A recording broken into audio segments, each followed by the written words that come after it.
सुप्रभात बच्चे। मैं मंकेश्वर कुमार, डीएवी बालिका विद्यालय गोपालगंज। आज हम नवम वर्ग के हिंदी गोदली भाग 1 का पहला पाठ कहानी का प्लॉट पढ़ाने जा रहे हैं। इस पाठ के लेखक श्री पूजन सहाय है। सबसे पहले हम श्री पूजन सहाय का जीवनी पढ़ते हैं और उसके बाद से कहानी की ओर चलेंगे। आप सबको बता दें कि श्री पूजन सहाय का जन्म 1893 ईस्वी में भोजपुर बक्सर कई गांव उनवास में हुआ था।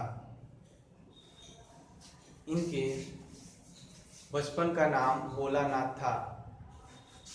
श्री पूजन सहाय गरीब परिवार में जन्मे और गरीबी परिवार में जीवन बसर करते हुए अपने लेखक के माध्यम से, अपनी रचनाएं के माध्यम से लोगों को उन परिस्थिति के बारे में वर्णन किया है जो ग्रामीण क्षेत्र में कुरीतियां हैं, बुराइयां हैं को बताया है। ठीक वैसा ही कहानी का जो प्लांट है, इस पाठ में भी गांव में जो भी बुराइयां हैं, जो भी कुरीतियां प्रचलित है, उसके बारे में दिया गया है।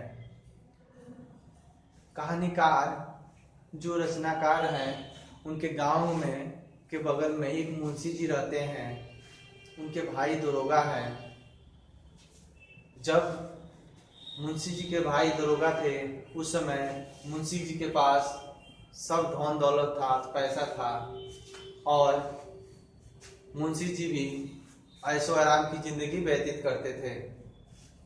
लेकिन हुआ यह कि दरोगा जी जब थे, उस समय मुंशी जी के 4-5 लड़के हुए, वो भी सुबह का चिराग हो गए। लेकिन एक लड़की उनकी भी हुई। जब बुढ़ापा आया तो एक लड़की हुई। उस लड़की का नाम भागजोगिनी है। तो हुआ यह कि दरोगा जी की जब मृत्यु हुई, उस समय एक घोड़ी बची हुई थी। उसी घोड़ी को बेचकर दरोगा जी की दाह संस्कार हुई। जब दरोगा जी की दाह संस्कार हुई, उसके बाद से मुंशी जी की हालत धीरे धीरे बहुत दयनीय हो गई। उस दयनीय स्थिति में ही भागजोगिनी का जन्म हुआ था। भागजोगिनी का जन्म जैसे हुआ, उसी समय भागजोगिनी की मां की भी मृत्यु हो गई। इतना न दयनीय स्थिति हो गया कि भागजोगिनी को बहुत कष्ट, बहुत पीड़ा मुंशी जी को भी और भागजोगिनी को भी झेलना पड़ा। जब लेखक की मुलाकात मुंशी जी से हुई, उस समय भागजोगिनी की उम्र लगभग 11 साल थी। लेखक ने जब भागजोगिनी को देखा तो उसके शरीर पर ऐसे वस्त्र थे जैसे मानो सिर्फ लाश ढकने के लिए है। उसके बाल कई दिन से तेल के बिना, नहाए के बिना, मतलब उजड़ा हुआ था। मुंशी जी को देखकर भागजोगिनी का दयनीय स्थिति अंदर दिल में बहुत ठेस पहुंचा। जब मुंशी जी कहानीकार से अपना दुख दर्द सुनाए और रोने लगे, तो कहानीकार जो श्री पूजन सहाय है, उनके हृदय भी आंसू से भर गया। तो बात ये नहीं है, बात ये है कि समाज में दहेज के लिए इन बुराइयों से कहानीकार परिचय कराता है। भागजोगिनी जब सियानी हुई तो मुंशी जी अपने भागजोगिनी के लिए एक लड़का खोजे जिससे शादी कर दे। लेकिन जिसके घर भी जाते थे, दहेज की इतनी मांग होती थी कि वो उतना दे नहीं पा रहे थे, ना शादी हो रही थी।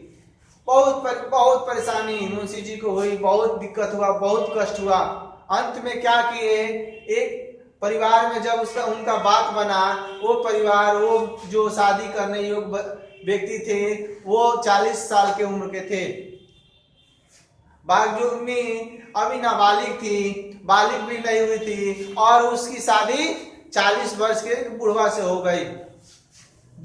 जब भागजोगिनी सियानी हुई, उस समय उसकी मृत्यु हो गई।